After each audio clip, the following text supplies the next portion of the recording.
It's Lifeline with Craig Roberts. He's the host of Northern California's longest-running conservative talk show. He's a man with a message, a conservative with compassion. He's Lifeline's own Craig Roberts. Good afternoon, Northern California, and welcome. Great to have you on board. It is a Friday, if you hadn't taken notice. It is the 24th day of July, and it's Craig Roberts in your ear, welcoming you to another edition of Lifeline. We, of course, are at this stead each Monday through Friday from 5 till 7, addressing issues that impact your life, your world, and your Christian walk. Well, as always on Fridays, we take a look at the top stories of the week and their impact on your life. And joining us, as always, is constitutional lawyer, writer, and reporter Joe Murray, who allegedly is setting up the Donald Trump for President campaign headquarters as we speak. And Joe, I bring the drummer with me wherever I go. Joe, good afternoon. Welcome on board. It is a good afternoon, and you know what? I would be honored to do so. What a crazy week in politics. I think we are rewriting the playbook as we speak, Chris. Isn't it the truth? Now, I tell you what, it's been an interesting dynamic. I think he kind of made the announcement that he was running for president, and everybody kind of did a big yaw and, kind of nudged each other. Yeah, right, he's running. He's just trying to get some publicity for his television show. Then, of course, his TV show was summarily canceled. And now you're beginning to see, well, wait a minute now. While this guy seems to be a bigger-than-life caricature of himself in some ways with the big frilly hair and so forth, there is some substance to what he is saying that seems to be resonating with the voters. No, it really is an interesting dynamic. Already, I mean, the Monday after the John McCain spat, he was 24% in double-digit lead against the closest Republican, who was Jeb Bush, at 13%. Even today, a new poll came out. He is in the lead. That is after this McCain flap has had a chance to sit in with the American people. It's not hurting him. He is really changing the dynamic of politics. I think people are respecting him for saying what he believes and not punishing him for saying something that's not politically correct. And I think the media and I think the establishment is really on its heels because, Craig, you and I know we've covered enough of these stories that whenever a candidate says something that is in violation of the PC code, they are normally shamed by a media who repeats the story time and time again, forced to apologize, have to go kiss the ring of every special interest group that they offended, and then maybe the media will let them back in public discourse. But Donald Trump, from the get-go, even with McCain, said, I'm not apologizing. I don't have anything to apologize for. This guy called all my folks crazy. And he just continued to turn the coin and make it about what McCain hasn't done for the immigrants. He is rewriting the political playbook. For so long, Republicans have accepted the playbook of the media and the Democrats that continually browbeat them. And Donald Trump's saying, look, I'm rich. I don't have to take this. And it really has changed the dynamic. And if you see the candidates on the GOP side, they don't know what to do. The only thing they can do at this point is try to pick a fight with him and hope they get coverage. And that's about the way some of them are only getting coverage that way in this list of, I think, now a field of 16 candidates at this point. What's ironic about this is here you have the consummate political outsider who hasn't installed not a single yard sign, zero TV ads, and yet he's gained so much momentum in such a short period of time, simply being himself, and quite frankly, I think making some comments that, while politically speaking, in terms of political correctness, might be a little bit awkward and uncomfortable, the irony is he's making observations that a lot of Americans are thinking they just don't have the guts to say. And that's what we're doing here. What Donald Trump is providing the American people is the opportunity to speak their minds again. For so long, people were afraid to say something, especially conservative-minded folks, out of fear that they're going to offend their friends, offend their neighbors, get fired because of it. I mean, look, we can go down the whole laundry list of people who have said something that's not PC and who has been come under fire.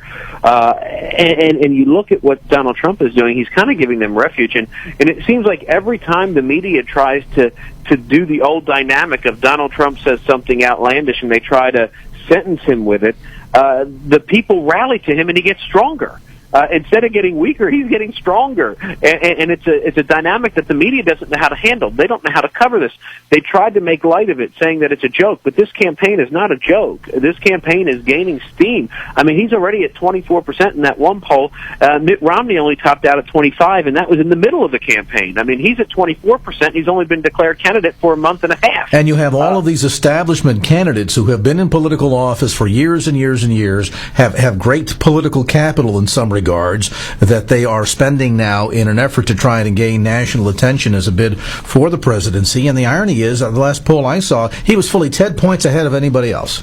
He is, and that's what I'm saying. And the RNC, they're trying to contain this, but you can't contain this because here's what has happened. For so long, the Republicans have put up milquetoast candidates who basically tell the conservative base that you have to vote for us because the alternative is a Democrat. Well, Donald Trump is saying, no, the alternative is me, and I can be your Republican standard bearer, and guess what? I'm not going to play by the same rules of the RNC. I'm going to play by the rules of the people that elected me and the rules that I believe in. And that sense of freedom has really changed this campaign. I mean, the coverage has been off the charts. I mean, look at poor John Kasich. He declares on Monday, but the whole story is about Trump-McCain. McCain isn't even a candidate anymore. And you look at what's going on here. I imagine, Craig, what's going to happen is we're going to have this debate in August. If Trump can come with some policy substance and maintain that same tough guy appeal, I think he is going to basically knock this field in half because these other guys out there that are trying to fight for attention, they're not getting coverage. If they don't get coverage, they won't get money. If they don't have money, they won't have a campaign. And this has been very much different than campaigns of yesterday because Trump has kept the attention for so long. Craig, he declared June 16th of this year, and he has had nonstop coverage since. It's really unprecedented. Yeah, I found it interesting the other night watching MSNBC. I like to see what the other folks have to say, Rachel Maddow, Lawrence O'Donnell, Chris Hayes, et al., hour after hour, 4-hour-long so-called news shows in a row, every one of which devoted the entire hour to talking about why Donald Trump is getting so much national attention. So even those on the opposite side, on the liberal side, on the Democrat side of the camp, are mesmerized by what's going on here to the point at which they are contributory to the amount of attention that he's gaining nationwide.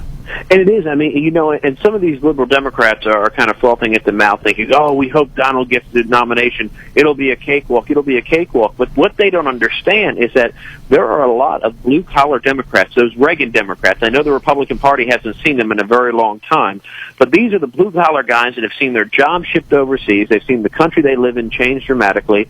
They've seen a dynamic that they do not like. And Donald Trump is the only candidate, minus Bernie Sanders, who is talking about trade in a way that would rebuild manufacturing. So if you get a Trump nomination, which I think is more possible than people would like to believe, I don't think it's going to be a cakewalk for Hillary because he isn't going to play by the rules because so many think that, if it's Hillary, you got to treat her with kid gloves because you don't want to offend women, you don't want to offend some minorities, you don't want to do this. Trump doesn't play by those rules. He's going to go at her full blast. And I think with his blue collar appeal, I mean, if I'm the Democrats, I don't want Donald Trump because it's going to make it so much harder, I think, for Hillary to get away with a lot of her stuff. Well, moreover, if you take kind of look at the presidential field here over the last quite a number of terms, I think people that review that and feel as if we have had nothing but a string of lightweights, and the American public is growing weary of the Clintons, the Bushes, and community organizers who reside at 1600 Pennsylvania Avenue and would like to see some real, true, forceful leadership that is not embarrassed or apologetic to stand up for the people of the United States inside our country and defend our nation to the enemies on the outside. I quite frankly think that they should not count the notion that it could be a Hillary against a dark horse candidate like Donald Trump and think that that's going to be an easy win for Hillary. They could be in for a huge surprise. And I think they are, because even if you look at the polls that came out this week, Hillary is trailing most of your Republicans in key swing states. Look, the nation doesn't trust her. The poll after poll says we don't trust her, we don't like her. She is not the person we want. The Democrats are kind of sweating because they feel that they're stuck with her. They kind of took her to the sawmill during the 2008 election, and where she thought she was entitled to it, and they gave it to Obama, and they kind of have been feeling guilty ever since. And they figured, okay, well, we have to give her this time. She can't lose. But then comes Donald Trump. And Donald Trump has turned this whole election upside down. And then not only do you have Donald Trump, you have Bernie Sanders. There are so many people that are resonating with Bernie Sanders on the liberal side that they know that Hillary is a phony. They know she's a fake. They know that she doesn't say what she believes. She says what her pollsters tell her to say. They know she doesn't want to engage the media because they know that she'll stick her foot in her mouth.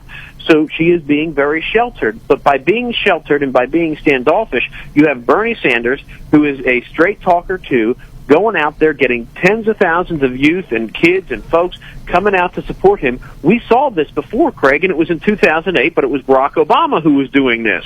So if Hillary thinks that she has a cakewalk to the nomination and a cakewalk to 1600 Pennsylvania Avenue, she has a rude awakening, because I think she is very vulnerable. She is very much a candidate that is fragile, and if we start putting a very strong microscope under her campaign, we're going to see so many cracks and fissures, it's going to make our mind blow. Wouldn't it be fascinating with the announcement today that the Department of Justice may be investigating Hillary Clinton concerning Emailgate? Boy, if that were to cause her campaign to implode, that means second string team comes forward, Bernie Sanders. Now, ponder this as we go to the break. Here's the presidential campaign heading into November of 2016. Bernie Sanders against Donald Trump. Boy, wouldn't that make for some really spirited debate. We'll take a time out, back with more as Lifeline continues.